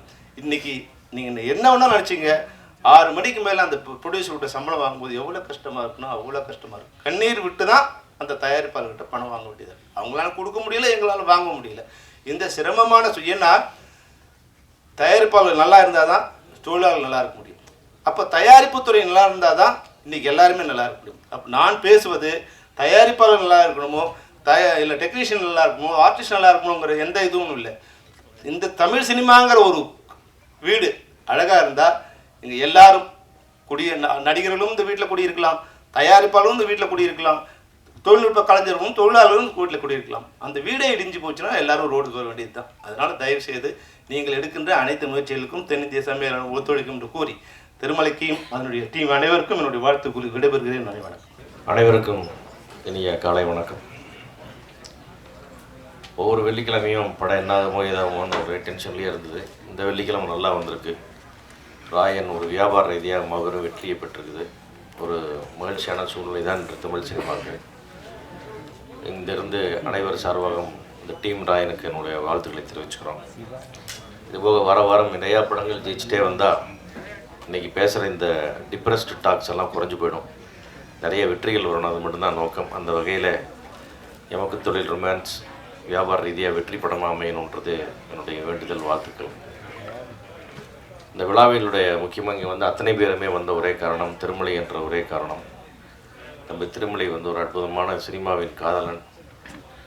அவனுக்கு தொழில் சினிமா தான், வேறு எதுவுமே இல்லை. அந்த மாதிரி ஒரு நல்ல போராளி, ரொம்ப பேஷனேட்டாக சினிமாவை ரொம்ப லவ் பண்ணி சினிமான்னு லெஃப்ட் ரைட்டு சுற்றிட்டு இருக்கிற ஆள். அவருக்கு வந்து இன்றைக்கி திருமலை வந்து ஒரு ப்ராடக்ட் ஐடென்டிஃபை பண்ணி ஒரு படத்தை பார்த்து அந்த படத்தில் இருக்கிற சிக்கல்களை கலைந்து அதை வெளியே கொண்டு வர்ற முயற்சிக்கு நிச்சயமாக எங்களுடைய எல்லாருடைய ஆதரவுக்கும் வாழ்த்துக்கள். அந்த மாதிரி ஒரு போராட்டம் ஜெயிக்கணும். ஏன்னா அந்த மாதிரி பண்ணும்போதே இன்னும் நிறையா சின்ன படங்களை மீட்டு கொண்டு வருவதற்கு பல பேர் முயற்சிப்பாங்க. அதற்கு உறுதுணையாக இருக்கக்கூடிய மகேந்திரகுமார் நகர் அவர்களுக்கு மற்ற வெண்டியர் டீமுக்கு என்னுடைய வாழ்த்துக்கள். இயக்குனர் பாலாஜி அவரை பற்றி நான் கேள்விப்பட்டிருக்கேன். நிறைய நல்ல படம்லாம் இந்த படத்தை நல்லா பண்ணியிருக்காரு அப்படின்ட்டு. அவர் வந்து ஜெயிச்சு ஒரு பெரிய இயக்குனர் வருவதற்குடைய வாழ்த்துக்கள். அதே மாதிரி வந்து தமிழ் சினிமாவின் மிகச்சிறந்த குறிப்பிடக்கூடிய அற்புதமான மெலோடிகளை தரக்கூடிய இசையமைப்பாளர் தம்பி நிவாஸ், அவருக்கும் இந்த படத்தினுடைய வெற்றி பெரிய வரவேற்பை தர வேண்டும், இந்த பாடல்கள் வெற்றியடைய வேண்டும் அவருடைய வாழ்த்துக்களை தெரிவிச்சுக்கிறேன். அது மாதிரி வந்து இந்த ஒரு இக்கட்டான சினிமா சூழ்நிலையில் இது போன்ற சிறிய படங்களை வெளியே கொண்டு வந்து முயற்சிக்கிற திருமலைக்கும் மொத்த டீமுக்கும் என்னுடைய நெஞ்சார்ந்த வாழ்த்துக்களையும் நன்றியும் தெரிவிச்சுக்கிறேன். நன்றி, வணக்கம். நன்றி சார். அடுத்ததாக நாம் பேச அழைக்கிறோம். சில இயக்குநர்களின் ஒரு படம் போதும் இந்த உலகையே பேச வைக்கும். அத்தனை விருதுகளும் அள்ளி குவித்த ஆரண்ய காண்டம் படம், ஆணை பெண்ணாக்கி பார்த்து அழகு பார்த்த சூப்பர் டீலக்ஸ் தொடரும் வெற்றி படங்கள், தீயாய் எழுந்து திசைகள் பல கடந்து மீண்டும் மீண்டும் வெற்றி கதைகள் கொடுக்க வாழ்த்துக்களோடு அழைக்கிறோம் தியாகராஜா குமாரராஜா அவர்களை. அனைவருக்கும் வணக்கம். எனக்கு முன்னாடி நிறைய பேர் காரசாரமாக பேசிட்டு போனதுனால நான் உப்புசப்பு இல்லாமல் ஒரு வாழ்த்துக்கள் அப்படி தெரிவிச்சுக்கிறது தான் இருக்கேன். பாலாஜி ரொம்ப நாளாக பழக்கமான நண்பர். இப்போ சமீப காலமாக ரொம்ப நெருக்கமாக பழகிறதுக்கு வாய்ப்பு கிடைச்ச ஒரு நண்பர். நிறைய சிரமங்களுக்கு நடுவிலையும் போராட்டங்களுக்கு நடுவிலையும் அவர் அந்த படத்தை எடுத்திருக்கிறார். நம்ம தமிழ் சினிமாவில் பெரிய பெரிய இயக்குனர்கள் எல்லாமே சின்ன சின்ன படங்கள் பண்ண ஆரம்பிச்சு தான் பெரிய இயக்குனர்கள் ஆயிருக்காங்க. ஏன்னா அது மாதிரி இவரும் ஒரு சின்ன படத்தில் ஸ்டார்ட் பண்ணுறாரு. மிகப்பெரிய இயக்குனராக வர்றதுக்கு வாழ்த்துக்கள். இசையமைப்பாளர் நிவாஸ்க்கும் என்னுடைய வாழ்த்துக்கள். படத்தில் நடித்த அசோக் செல்வன், பாலாஜி தரணிதரன், விஜய் வரதராஜன், படவ கோபி இவர்கள் அனைவருக்கும் என்னுடைய வாழ்த்துக்கள். படம் வெற்றி அடைய என்னுடைய மனமார்ந்த வாழ்த்துக்கள். நன்றி, வணக்கம். Thank you sir. அடுத்ததாக நாம் பேச அழைக்கிறோம். தெகிடி, சேதுபதி, செம்பி, டக்கர் என்று நிலமெல்லாம் மணக்க நாமெல்லாம் மகிழ காதுகளில் ஒலிக்கும் இவரது கான பாடல் எப்போதும் எங்கேயும் இவர் குரல் எமக்கு தொழில் ரொமான்ஸ் என்று ஒலிக்க வேண்டும் என்று வாழ்த்துக்களோடு அழைக்கிறோம் நிவாஸ் கே பிரசன்னா இசையமைப்பாளர் அவர்களை.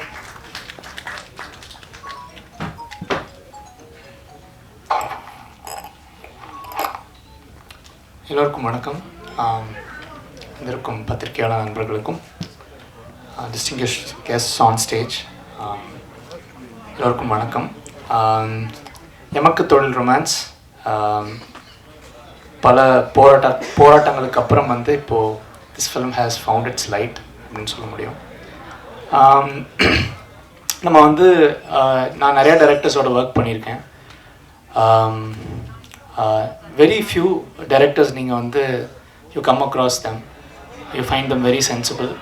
அட் த சேம் டைம் அவங்களோட உங்களுக்கு ஒரு பர்சனல் கனெக்ஷன் இருக்கும். அப்படிப்பட்ட ஒரு சில இயக்குனர்கள் நான் சந்தித்து எனக்கு ரொம்ப மிக நெருக்கமான ஒரு இயக்குனர்னா பாலாஜி சார் தான் நான் சொல்ல முடியும். அவருடைய சென்சிபிலிட்டிஸும் அவருடைய தாட் ப்ராசஸும் நான் ரொம்ப நிறையா விஷயங்களை ரசிச்சிருக்கேன். இந்த படத்தில் பொறுத்த வரைக்கும் கிட்டத்தட்ட இவரோட நான் வந்து கிட்டத்தட்ட ஒரு 6 வருஷமாக ட்ராவல் பண்ணிகிட்ருக்கேன். இந்த படம் ஆரம்பித்து ஸோ எனக்கு ஒரு பிரதர் அவர், ஆக்சுவலி ஒரு ஃபேமிலி எப்போவுமே. ஸோ இந்த ஃபிலிம் வந்து நல்லா வந்திருக்கு, பாடல்களும் நல்லா வந்திருக்கு. ஏன்னால் வந்து இதுக்கு நாங்கள் நிறையா சாரும் நானும் நிறைய விஷயங்கள் டிஸ்கஸ் பண்ணி நிறையா உழைச்சிருக்கோம். ஈவன் தோ நிறைய விஷயங்களுக்கு தாண்டி இந்த படம் ரிலீஸ் ஆகும்போதும் இந்த ஃபிலிமில் ஒரு சோல் இருக்குன்றதை நான் ரொம்ப நம்புகிறேன். ஆக்சுவலி ஐ திங்க் அந்த ஒரு விஷயந்தான் எப்போவுமே இந்த படத்தை வந்து ஹோல்ட் பண்ணிகிட்ருக்கு. ஸோ சார் பற்றி சொல்லணும்னால் அவரோட போராட்டங்களை நான் என் கண் முன்னாடி பார்த்துருக்கேன். அவர் என்னென்னலாம் கோ த்ரூ பண்ணியிருக்காருன்றதை I have seen right in front of my eyes. So I think சாரோட பொட்டென்ஷியல் அண்ட் அவர் வந்து இன்னும் பெரிய இடத்துக்கு வருவார்ன்றதை நான் நிறைய நம்புகிறேன். My prayers and my wishes to sir. And next வந்து என்னுடைய ப்ரொடியூசர்ஸ். இந்த படத்தை முதல்ல ஆரம்பித்தது சுதாகர் சார். அவர் மூலமாக தான் இந்த படம் வந்து பாலாஜி சார் கிட்ட இருந்து ஒரு விஷயமாக ஃபார்ம் பண்ணி அதெல்லாம் நடந்து நிறைய விஷயங்களை தாண்டி அப்புறம் வந்து ஒருத்தர் மூலமாக இந்த படம் வரணும்னு இருக்கிறதுனா திருமலை சார் தான். அவர் வந்து இந்த படத்துக்கு ஒர்க் பண்ண எடுத்த முயற்சிகளாகட்டும் நான் என் கண் முன்னாடி பார்த்துருக்கேன். ஏன்னா சின்ஸ் 2018 ஒவ்வொரு வருஷமாக வரும் இந்த விஷயம், ஒரு வருஷமாக வருவாங்க, இப்போ பண்ணிடலாம், அப்புறம் சம்டைம்ஸ் நின்றுடும், திருப்பி வந்துடும். ஸோ அது அந்த வெயிட்டிங் ப்ராசஸ் ஆகட்டும் அவங்க கோத்ரூ பண்ணதை நான் பார்த்துருக்கேன். ஸோ இது எல்லாமே வந்து இப்போ ஃபைனலி இப்போ ஒரு குட் ஸ்பேஸ்க்கு இப்போ அந்த ஃபிலிம் வந்திருக்குன்றது எனக்கு ரொம்ப ரொம்ப ரொம்ப சந்தோஷம். பிகாஸ் என்னால் வந்து கண்டிப்பாக பாலாஜி சாரோட ஒரு முழு முயற்சியும் அவருடைய sometimes is very adamant. So I think அதுதான் அவரோட பிக்கஸ்ட் ப்ளஸ்ன்றதை நான் பார்க்குறேன். எவ்வளோ நிறையா நாங்கள் 2 பேரும் வந்து ஒரு பாய் ஃப்ரெண்ட் கேர்ள் ஃப்ரெண்ட் மாதிரி அப்பப்போ அடிச்சுப்போம், திருப்பி பேசிப்போம். ஸோ இதெல்லாம் தாண்டி இந்த ஃபிலிம் வந்து இப்போ வந்திருக்குன்றது எனக்கு ரொம்ப ரொம்ப சந்தோஷமாக இருக்குது. So I'm very very glad to be a part of this film.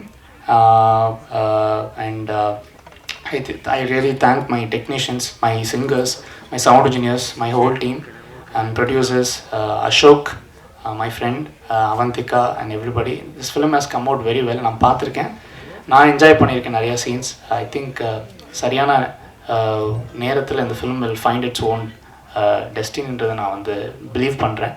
So எல்லோருக்கும் நன்றி, வந்திருக்கும் அனைவருக்கும் நன்றி. To all the guest, Balaji தன்னிதன் sir, Kumar Raja sir, everybody, to producers, Balava Gopi sir, thank you so much for the I very feeling grateful to be standing here. Thank you so much. நன்றி. அடுத்ததாக நாம் பேச அழைக்கிறோம் எழில் லிங்குசாமியுடன் சினிமா பயின்றவர், எழுத்தார்வம் கொண்ட இயக்குனர், இன்று இயக்குனராக அறிமுகமாகிறார். எமக்கு தொழில் ரொமான்ஸ் படம் மூலம் கனவு மெய்ப்பட கனவு தொழிற்சாலை இவர் படம் இடம் பிடிக்க வாழ்த்துக்களோடு அழைக்கிறோம் இயக்குனர் பாலாஜி கேசவன் அவர்களே. அனைவருக்கும் வணக்கம். எமக்கு தொழில் ரொமான்ஸ் இது வந்து ஒரு ஜாலியான படம் தான். ரொம்ப பெரிய ட்விஸ்டண்ட்டானோ பெரிய புதுமையோ அப்படி கிடையாது. ரொம்ப இன்ட்ரெஸ்டிங்கான ஒரு படம் பண்ணணும். அது நம்ம யோசிக்கும் போதும் எழுதும் போதும் எடுக்கும் போதும் அந்த நோக்கத்தில் எடுக்கப்பட்டது தான் அந்த படம். என்டர்டெயின் பண்ணணும் அப்படின்றது அது இப்போ படமாக பார்க்கும்போதும் அது இருக்குது. பட் படத்தை சுற்றி நடந்த விஷயங்கள் பயங்கரமான திருப்பங்களும் திகிலூட்டும் சம்பவங்களுமா இருந்தது. பட் இது முடிஞ்சு இப்போ இது வந்திருக்கிறது ரொம்ப மகிழ்ச்சியாக இருக்குது. அது இல்லாமல் நிறைய பேத்துக்கு நான் நன்றி சொல்லணும். இந்த படத்தில் வந்து என்னோடய தயாரிப்பாளர் சுதாகரனில் ஆரம்பித்து இந்த படத்தில் ஒர்க் பண்ண நடிகர் நடிகைகள், டெக்னீஷியன்ஸ், அது ஒரு பெரிய பட்டியல். அது சொல்கிறதுக்கு நிறையா இருக்குது. பட் நிறையா பேசியிருக்காங்க, இன்னும் பேசணுங்கிறதுனால நான் ரொம்ப சுருக்கமாக சொல்கிறேன். நிவாஸ்க்கு ரொம்ப தேங்க்ஸ். நிவாஸ் சொன்ன மாதிரி தான், நானும் வந்து நிவாஸ் கூட அவ்வளோ சண்டை போட்டிருக்கேன். அவர் ஒரு தம்பி, அது வந்து என்னென்னா அது சேட்டை பண்ணுற தம்பி. அது சில எனக்கு தொழில் ரொமான்ஸ். இப்போ எல்லாருமே நம்ம தமிழில் டைட்டில் தான் நல்லதுன்னு நினைக்கிற காலத்தில் நிறைய இங்கிலீஷ் டைட்டிலாக வந்துக்கிட்டே இருக்குது. ஆனால் இந்த படத்தில் சகோதரர்கள் தமிழும் வைத்து இங்கிலீஷும் ஆங்கிலத்தையும் சேர்த்து வச்சுருக்காங்க. எனக்கு தொழில் காதல். காதல் ரொமான்ஸ்னால் காதல் எல்லாம், காதலை விட அடுத்தபடியாக ரொமான்ஸ்னா டைரக்டர் சார் காதல் தானே, காதல் தான், ரொமான்ஸும் காதல் தான். எனக்கு தொழில் காதல் இப்போது ஒரு ஸ்டைலாக இருக்குது, நல்லா இருக்குது. எனக்கு தொழில் ரொமான்ஸ் போது சில யங்ஸ்டர்ஸ் இந்த காலேஜில் லவ் பண்ணிட்டு தள்ளின்னு வராங்க இல்லையா தேட்டருக்கு, அவங்கெல்லாம் கொஞ்சம் ரொமான்ஸுக்காக வருவாங்க, நிறைய வருவாங்க. எனக்கு இந்த பார்க்கும்போது நான் ரொம்ப நல்லா இருக்குன்னு சொன்னாங்க. தம்பி திருமலை தான் சொன்னான், ரொம்ப நல்லா இருக்குன்னு. அதனால தான் நம்பி நம்ம பண்ணிட்டேன். இதில் இவ்வளோ காலம் கஷ்டப்பட்டால் கூட இதில் வெற்றி பெறுவேன். அவன் ஒரு போராளி, சினிமா போராளி, என் சிஷ்யன் சொல்லலாம். நான் ஒரு போராளி. இப்போது எனக்கு அடுத்து என்னோட தம்பி, அதாவது கஷ்டத்தையே இஷ்டப்பட்டு எடுத்துக்குவான், கஷ்டப்படுவான், அது இஷ்டப்பட்டு படுவான், வெற்றி அடைகிற வரைக்கும் போட்டிடுவான், தவறுகளை சுட்டி காட்டுவான், தட்டி கேட்பான். யாருக்கும் ஜால்ரா அடிச்செல்லாம் பழக்கம் கிடையாது. நல்லது நடக்கணும். சினிமா முதலீடு செய்கிற ப்ரொடியூசர் அத்தனை பேரும் நல்லா இருக்கணும், அதுக்காக போராடுவான். சில படங்கள் முடிக்க முடியாமல் இருக்கும்போது அவனுடைய உதவியால் ஃபைனான்சியர்ஸ் பணம் கொடுத்து அந்த படத்தெல்லாம் முடிச்சிருக்காங்க. ஆக அப்படி ஒரு நல்ல மனம் படைத்த அருமை தம்பி திருமலை இன்றைக்கு இந்த படத்தை எடுத்து செய்கிறான் ப்ரொடியூசர்னால் முதல்ல மகிழ்ச்சி.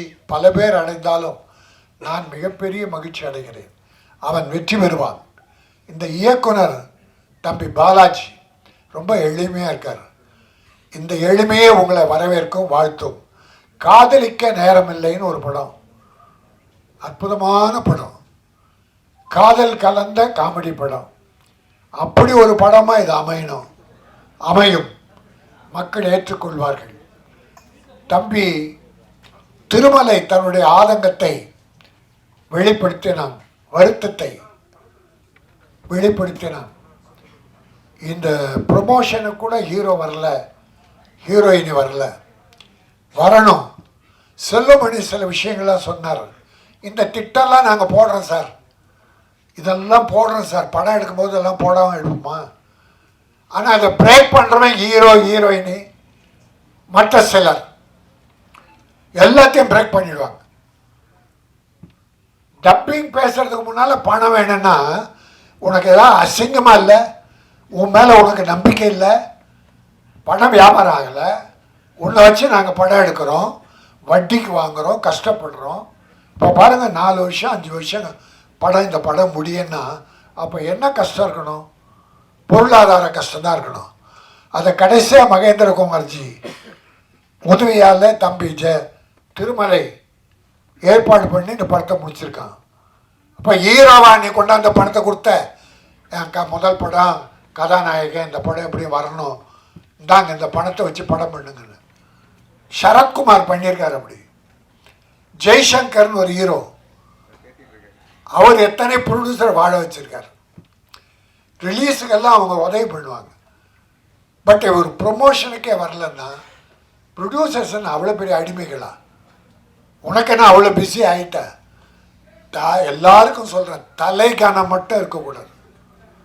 தலை கனம் கொஞ்ச நாள் நிமிரும், உன்னை தாழ்த்தி விடும். தலை கனச்சுன்னா தலை தாழ்ந்து விடும். ஆகவே தலை கனம் இருக்கக்கூடாது யாராக இருந்தாலும். வளர்ச்சியும் போது நெற்பயிரை உதாரணம் சொல்லுவாங்க. நெற்பயிர் கதிர் விடுறதுக்கு முன்னால நெல் நிமிர்ந்து நிற்குமா, கதிர் விடுகிற போது அந்த நெற்பயிர் தலை தாழ்ந்து இருக்குமா. அது அறிவின் முதிர்ச்சி. அதை போல புகழ் வளர வளர அமைதியும் தன்னடக்கம் இருந்தால் நீ மேலும் உயர்வாய். அடுத்தவங்க வைத்தறித்தலுக்கு சாபத்துக்கு மட்டும் ஆளாகாதீங்க யாராக இருந்தாலும். ஆனால் நான் இவ்வளோ சொன்னாலும் என் தயாரிப்பாளர் மேலே தான் நான் குறைப்பட்டுக்குவேன், வேறு எவனை பற்றியும் நான் குறைப்பட மாட்டேன். போட்டி போட்டுக்கிட்டு இந்த படம் வெற்றி பெற்றா முதல்ல அந்த ஹீரோ கிட்ட போய் நிற்க போகிறது யாரு?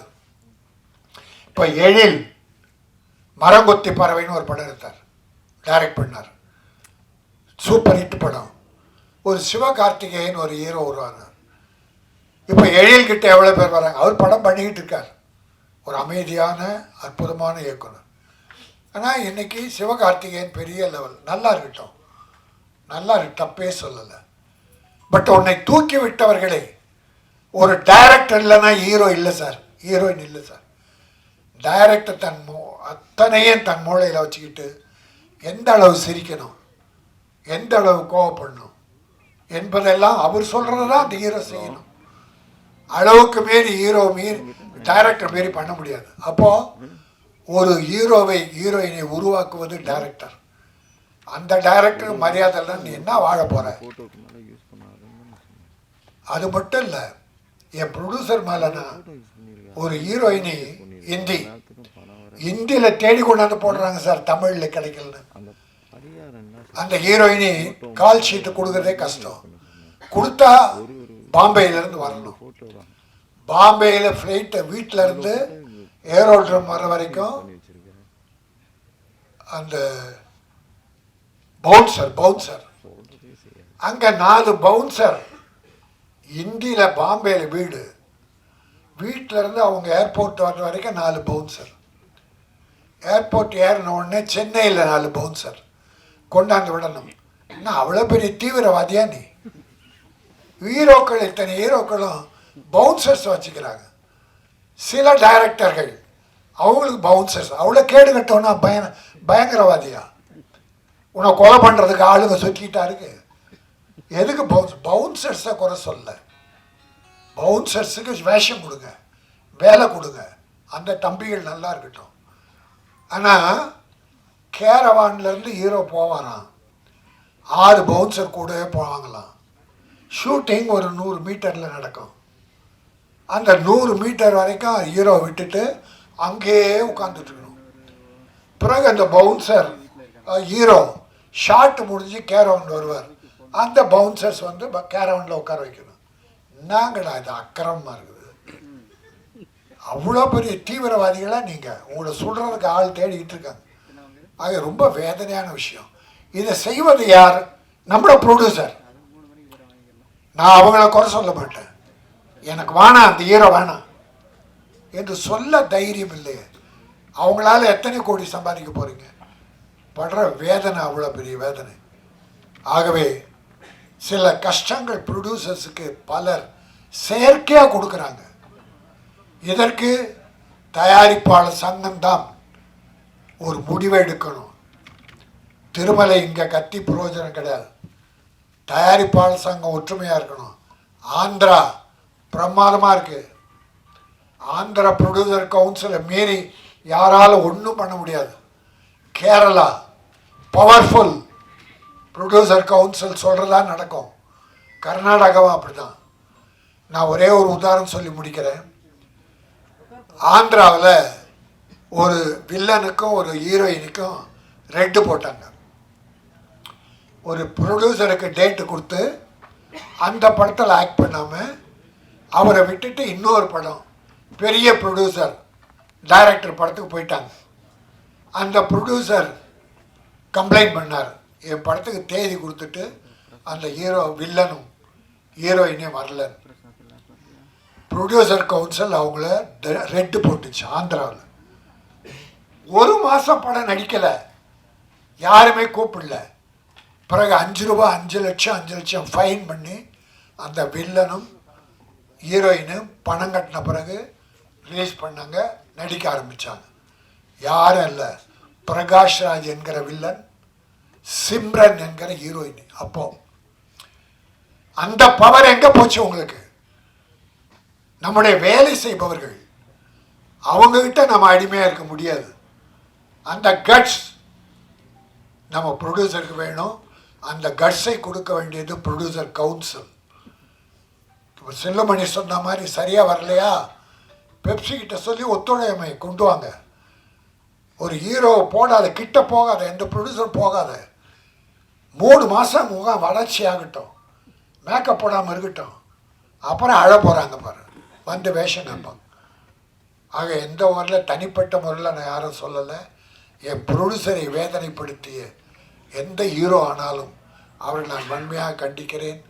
இந்த எனக்கு தொழில் ரொமான்ஸ் மிகப்பெரிய வெற்றி பெறும். மிகச்சிறந்த நகைச்சுவை காதல் கதை. அந்த படத்தை மக்கள், தமிழக மக்கள் மட்டுமல்ல, சினிமா பார்க்கிற அத்தனை பேரும் ஏற்பார்கள். அதன் மூலமாக ஒரு கதாநாயகன் மிகப்பெரிய வெற்றி பெறுவார். ஹீரோ ஓடுறாங்க. இப்போ அந்த ஹீரோ ப்ரொமோஷனுக்கு வந்திருந்தா இந்த டிவி, நம்ம கேமராக்கள் எல்லாமே அவங்ககிட்ட தான் இருந்திருக்கும். எங்கேயும் ப்ரொமோஷன் அவங்களுக்கு தான். ப்ரொடியூசர் யாருன்னா எடுப்பாங்க, டைரக்டர் யாருன்னா ஃபோட்டோ எடுப்பாங்க, கிட்டச்சாக மாட்டாங்க. ஒரு ப்ரொடியூசர் போய், சார் டைம் ஆச்சு வாங்க வாங்க ஹீரோவை கூப்பிட்டா, ஒரு கேமரா, சார் கொஞ்சம் தள்ளி நில்லுங்க, ப்ரொடியூசரை தள்ளி நில்லுங்கன்ட்டு கேமரா ஹீரோ எடுக்கிறான், ஹீரோயினை எடுக்கிறான். அப்போ இங்கேயும் பவர் யாருக்கு? உங்களுக்கு தான். உங்களுக்கு தான் ப்ரொமோஷன். நன்றி மறக்காதீர்கள். என் நன்றி கொண்டார்க்கும் உய்யோண்டாம் உய்வில்லை, செய் நன்றி கொன்ற மகருக்கு என்று வள்ளுவன் சொன்னான். இன்றைக்கி நல்லா இருக்கலாம். ஒரு வாழை மரம், ஒரு தேக்கு மரம், ரெண்டுத்துக்கும் ஒரு வாதம் வந்தது. வாழை மரம், தேக்கு மரம் வாழை மரத்தை கிண்டல் பண்ணி, நீ ரொம்ப ஷார்ட்டாக இருக்க, நீ விலை கம்மி, நான் தான் உயரமாக வளர்கிறேன், என்னுடைய மதிப்பு அதிகம், நான் பணக்காரன் வீட்டிலெல்லாம் வீடுகளில் நிறைச்சி அழகுபடுத்துகிறேன் அப்படின்னுச்சு. வாழை மரம் சொல்லிச்சு, நீ வெட்டின பிறகு தான் நீ அழகு. உன்னை அறுத்து மரம் வளர்ந்த பிறகு தேக்கு மரத்தை அறுத்து பீரோ செய்கிறானோ என்ன பண்ணுறானோ பொருள் அழகிய பொருள்.